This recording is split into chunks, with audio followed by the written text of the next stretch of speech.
Thank you, Madam Chair, members of the committee. Good morning. I'm Nathan Dunn. I represent Florida Family Action. I also sit on the board of the national organization StopPredatoryGambling.org. I've had the opportunity to share with you a number of occasions over the past two sessions why we oppose this massive expansion consisted in this compact and the bailout of the parimutuel industry. This is a pro-family issue because at the core, families are negatively affected when significant enough percentages of our citizens become addicted to gambling, play until they go bankrupt, or pursue criminal activity to fund their addictive habit.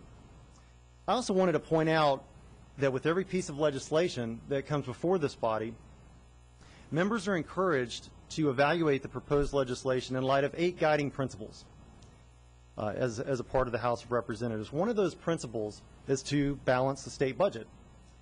However, I would suggest that it is irresponsible to consider balancing our state's budget by depending on gambling revenue.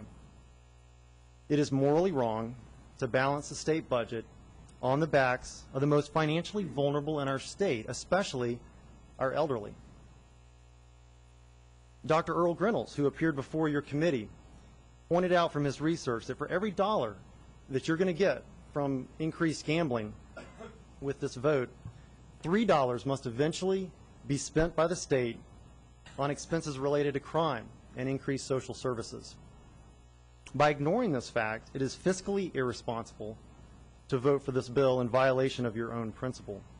Another of your House principles is to lower the tax burden on families and businesses.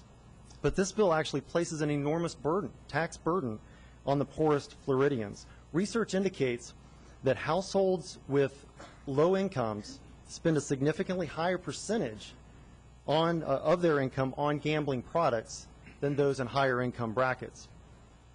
The House has a principle to reverse or restrain the growth of government. However, this bill will increase the need for government services as a state to accommodate all the increased social costs. Another principle that is being violated is to promote public safety. Research indicates that casinos could be responsible for more than 11% of crime in counties that have casinos. Finally,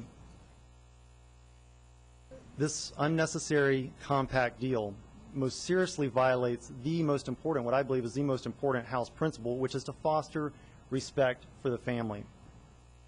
The Florida Council on Compulsive Gambling indicates that 750,000 adults in Florida struggle with gambling addictions. That number represents real people and real families in your districts, and that number will grow rapidly if you vote yes to ratify this compact. So this bill fails to measure up to every one of these House principles, and ratifying this compact will fundamentally change the culture and reputation of our great state for the worse. So I urge you obviously to vote no. I would urge you to set an example for the children in our state that true leadership requires morally and fiscally sound economic policy instead of preying upon the poor and elderly and exploiting their weaknesses for the sake of financial gain. Thank you, Madam Chair. Thank you.